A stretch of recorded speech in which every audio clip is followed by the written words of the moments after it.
water fluoridation. The core point I want to bring home for everyone in order to create change in this area, in order to create progress in this area, is that of choice. That's the only issue that matters when it comes to water fluoridation, is the issue of choice. Why this needs to be focused on above all else is for this reason.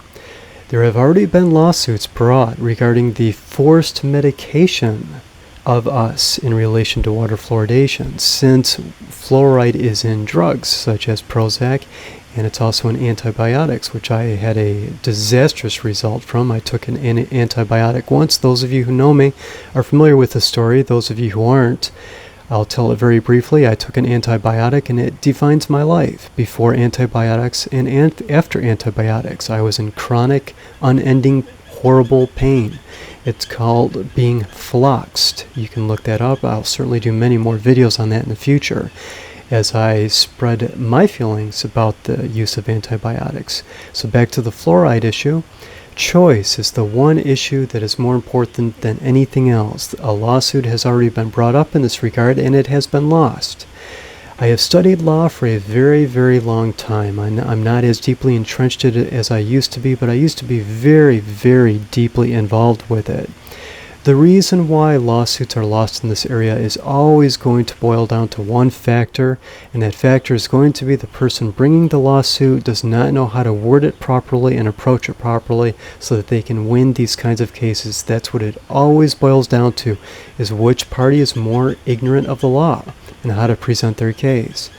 I've read the case law on these actions, and they are never brought forth correctly, and they make for easy wins for the industry who wants to fluoridate our water supply.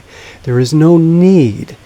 Let me preface this by saying, anytime you research the issue of water fluoridation, you're always going to find the reason why water is fluoridated relates to dental health, tooth decay, etc., etc. This is almost always the only point, the only focus that is ever made is in relation to dental health. It is vital to understand that when it comes to how to approach this from a legal perspective to get the fluoride out of the water. This is going to tie into the nature of choice.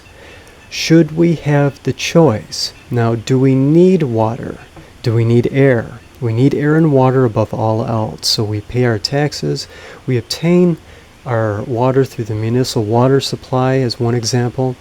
And we are subjected to this water fluoridation whether we like it or not. Can we purchase our own water? Yes. But the idea is our air should not be tampered with in any way, and our water should not be tampered with in any way, because these are necessities. So not everyone can afford to buy their own water. So by necessity, they need to obtain their water through a municipal or similar water supply. Therefore, they should have the choice as to whether they want their water, quote, supplemented with fluoride or not. If they don't want fluoride in their water, they should have the ability to choose not to have it. And those who do want it should be able to choose to go to the health food store or wherever, their pharmacy perhaps, and buy supplemental fluoride that they can then add to their water.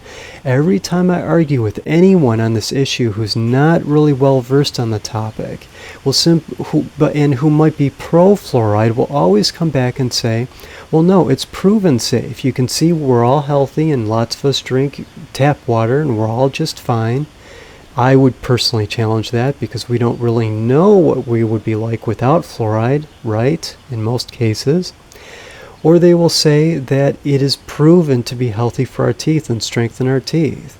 I will counter the argument with saying, then let us choose to add it to our water supply. Let us pay for it.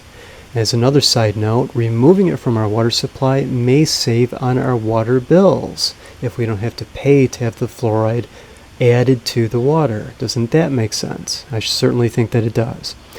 So this is always going to be where the focus needs to be, the choice, the matter of choice. Now, it is my opinion, because lawsuits are brought forth so often so incorrectly, that the only way to accomplish this is through petitions, such as at change.org. If you are interested in creating change, interested in creating forward movement, progress, and you know, just as so many of us do, that adding anything to our water supply is a bad idea, then the best way, in my opinion, to handle it is to have a petition made up, have as many people involved as possible, and create the change that way. We can also use the argument that 85% of the population is deficient in magnesium. So should we add magnesium to the water supply for the sake of our health?